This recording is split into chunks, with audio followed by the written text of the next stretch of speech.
time for us to do a review of a show that I'm sure all of you comic book fans are definitely watching because, you're cool people that really love good entertainment. And also, you're not prejudiced against kids animation, right? Right, everybody? All of you, right? Y'all want to watch Batfam, right? Oh, you I didn't? will. Oh. I will eventually. And this, Again. look, I'm being facetious. No shade on you guys. If you get and check it out, No nerd shaming. no nerd shaming because look, I get it. Like everything isn't for everybody.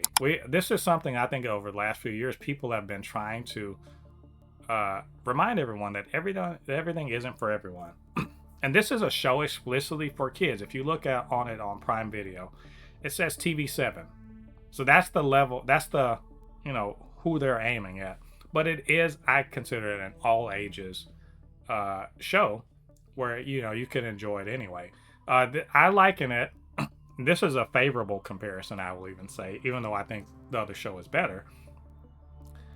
But I liken it to like a Moon Girl and Devil Dinosaur, in the sense of like it's a kid focused thing, but I think you can enjoy it. Everyone can enjoy it. There's let me make sure we understand what we're talking about. This is a spin-off of Merry Little Batman, which was a holiday, a Christmas themed Batman story starring Damien Wayne as the main character.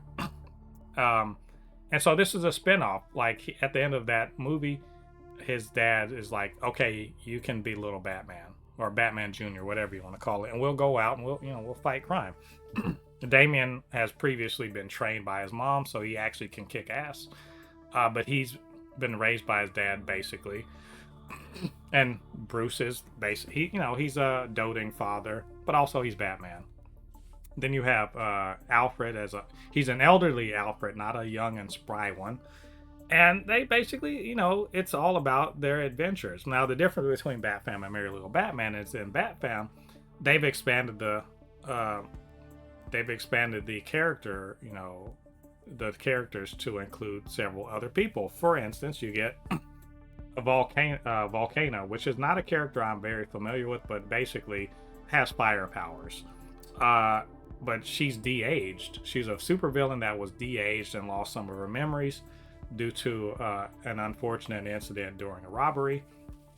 And so now she's basically a middle school. She's 12 years old, and she's living at Wayne Manor with Damien and Bruce and Alfred. They've taken her in, and basically she's the teenage daughter.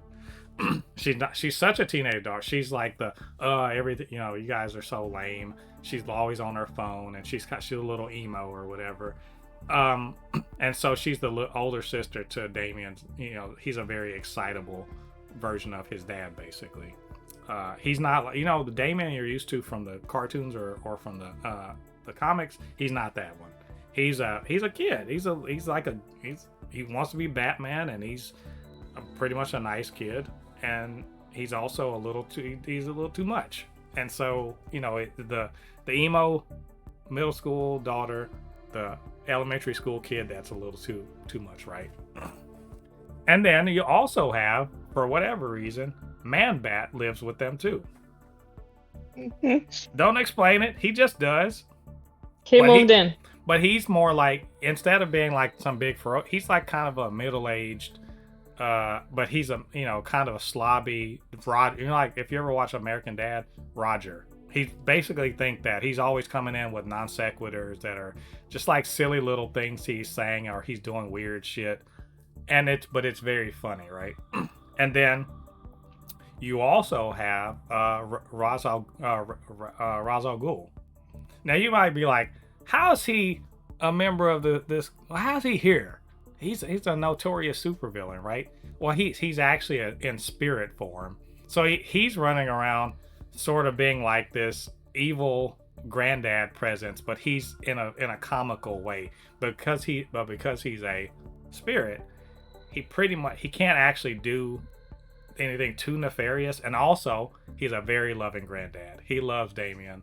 He's a super. So it's just like this weird juxtaposition. He's always saying like, "Haha, we should boil our enemies alive," but also he's like, oh, Damien's the best, and he, no one ever touched my, and Damien calls him Pap Pap. So you get what I'm saying? Like it's this funny little juxtaposition, because again, it's a kid show, and then you also have God, I forget her name, but there's Bruce's childhood friend that is now, she's all grown up, but she was Alfred's niece, and so she comes in, and she's a not psychiatrist, but she's working with reformed supervillains. But also there's a secret going on between the two. They get what I'm saying? It's 10 episodes, and it's pretty much like any other kids show. Like episode to episode, something new's happening. They learn a lesson. Somebody's uptight about something, like Volcana. She's her name's Claire, but she's like, they won't like me unless I'm useful. So like, she's scared that they're gonna get rid of her because she doesn't fit in with the family. And Damien, he's always wanted a sibling, so he gets a sibling. Or Damien concocts a plan with the the twins of Harvey Dent. Harvey Dent reformed. We don't see him, but he has twin daughters. One of them's his one side, and one of them's like the other side. And so they hatch a plan to break in Star Labs, to break in to the secret room where they can see all like the cool stuff that villains that have had over the years. And then hijinks ensue. Like it's stuff like that. They do. It's like any other kid show. But one thing I wasn't expecting, and I should have. It's really funny. The show is really, really funny. Like I was laughing out loud at all the silliness that was going on. This is a super fun show. Like I get that people think Batman should just be like, scowling and brooding and whatever. He should be like Robert Pattinson 24/7. But that's not who this one, he's got a little beard. He's a doting father. He's kind of, super big on rules, but he's good as Batman. He's good as a dad, but he makes mistakes here or there. He doesn't know everything. And the play of him, between all of the characters is fun. Even Alfred is just like an old man that he's always around, helping them out or whatever. But even he grows as a character. It's a lot of like life lessons sort of thing, like kids shows tend to do. Lots of good jokes. He's a sweet kid. He's not like a dork. He's not I guess he could be a dork, but he's not like a brooding, wannabe League of Assassins guy. No, he's not that. Little asshole. Yeah, this show's wholesome. This is a wholesome show. It's got some good emotional moments. The animation is very stylized. It's very fun.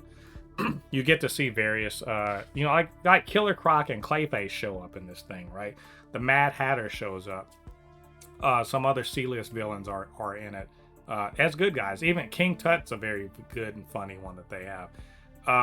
And then there is an overall story for the whole season that does culminate at the end. And it's just a good fun time. Good, surprisingly good action for a kids show too. Good voice acting, good animation. Overall, I had a ton of fun with this show. I don't tend to rewatch shows, but I could be convinced to give this another go. It's a good breezy, like 10 episode, 25 minute binge. So you'll get through them pretty quick, and I think you'll have fun. I really, really enjoy this. I hope they get a second season. This is a good idea. It's a good idea that can get kids into Batman. It's not like super scary or anything like that. It's fun. It brings in it's not a Robin character. He's a little Batman that they can relate to. There's a lot of stuff that they will understand. But I think as a grown up, if you just like fun stuff, this is one. I think you should check it out. Give it a chance, and forget about Pattinson's Batman for for the 3.5 hours that it takes to get through this. So you guys, I don't know if y'all have seen it. Comic book readers, they wouldn't be exactly surprised because we've seen different kinds of Batman throughout the years. Some of them are not.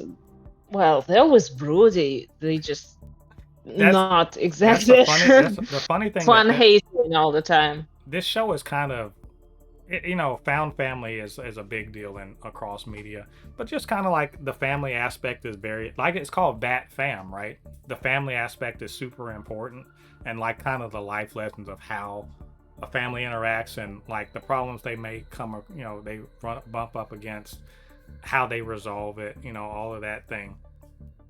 But this is not that this is not a Batman whose trauma is ruining his, you know, his personal life. That's not who this is. This is a well-adjusted Batman, actually, and I think he's well-adjusted because he's been a dad. He's been a he's been a dad that has been there, kind of doting on his son, and then raising him up to be, you know, a good kid. And as a result, he's also willing to do that. You know, he's a lot less willing to beat the shit out of. I mean, he'll still beat up bad guys, but he's also willing to be like, actually, y'all can be reformed. So let's actually do that instead of just beating the shit out of you and throwing you to Arkham all the damn time. And also, he's a successful Batman because this Batman has pretty much cleaned up Gotham City, and I mean cleaned it up. Shit looks like Metropolis.